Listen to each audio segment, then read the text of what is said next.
Lesson 7, homework question number 5. Use the function f of x to complete the missing values in the table below. F of x equals 14 times quantity x minus 8, close parenthesis. So the first thing we have are a couple of input values and then one missing input value with the output value. The easiest way is, of course, to go from the input to the output, and so we'll work with that first. We can do this by hand, writing it out and then calculating. We can also use Excel. I'm going to go do it by hand first so that we understand the process of what Excel is going to be doing for us.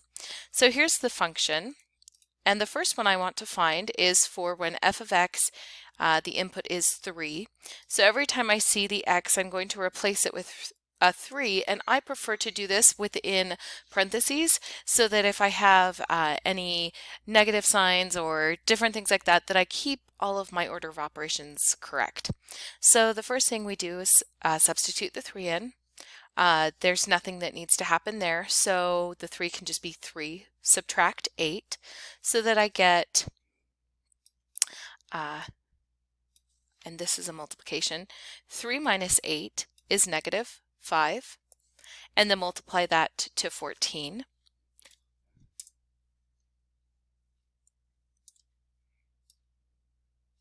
Oops.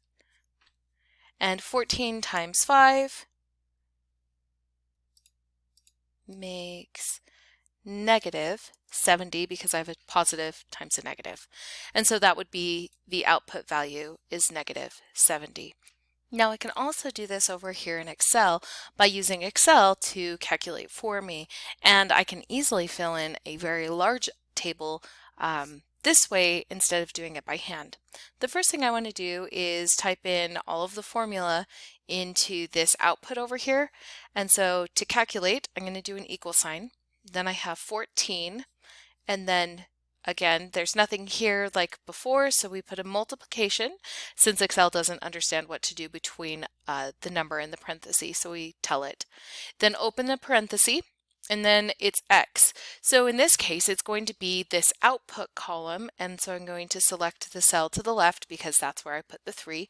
And as I click and drag, it will take these numbers over here for the calculation. Then subtract 8 and close the parenthesis. Pressing enter, that will calculate for this one here, and then if I drag this down, it will then, using this same formula that we entered in, it will input the 5 and calculate for me the negative 42, which is really nice. So negative 42, which speeds us up a lot. And then I'm going to continue dragging, and you'll see that right here it doesn't give me, because I have nothing here, it's a 0, so it's going to be referencing this 0 minus 8. So we're going to come back to that in just a minute. But then I have 18.2, which gives me the output of 142.8. And now I can go to this one here. We have two different options. The first thing I can do is just start guessing different things that I think will get me close to negative 53.2. I can tell that it's going to be a little bit beyond the 5 because, or between the 5 and the 3, because the 42 and the 70 are on either side of that negative 53. So I can try 4 and just see.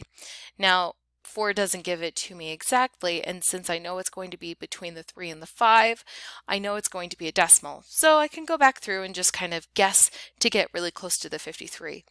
Or I can go about it by hand, and that's what I'm going to do over here. So the first thing I'm going to do is plug in the 53.2 for f of x and then solve for the exact value of x by hand. So negative 53.2 is the output. Now I'm looking for the input, which is the x. So we will solve this equation here for the x, and that'll give us our answer. So the first thing I want to do is divide both sides by 14 so that I'm left with the x minus 8. Now the reason I'm going to divide by 14 and not add 8 is the order of operations.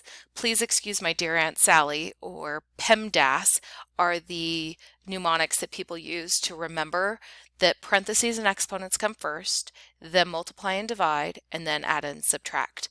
And when we solve an equation, we go backwards through the order of operations.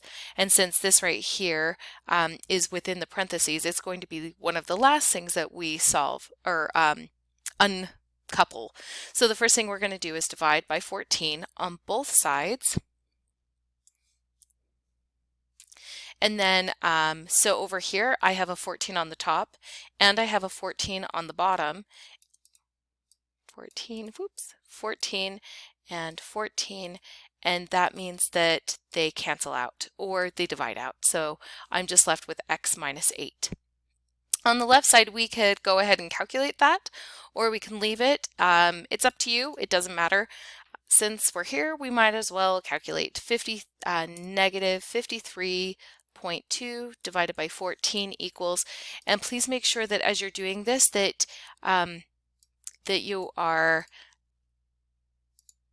making sure that you have, yep, that looks good. So I just wanted to verify that there weren't any other decimals that were coming up. So it's negative 3.8, because if I round anything, then the more I round as I go, the bigger, the more off I will be at my answer. So this one is negative 3.8. And that is not supposed to be crossed up through, so we'll fix that.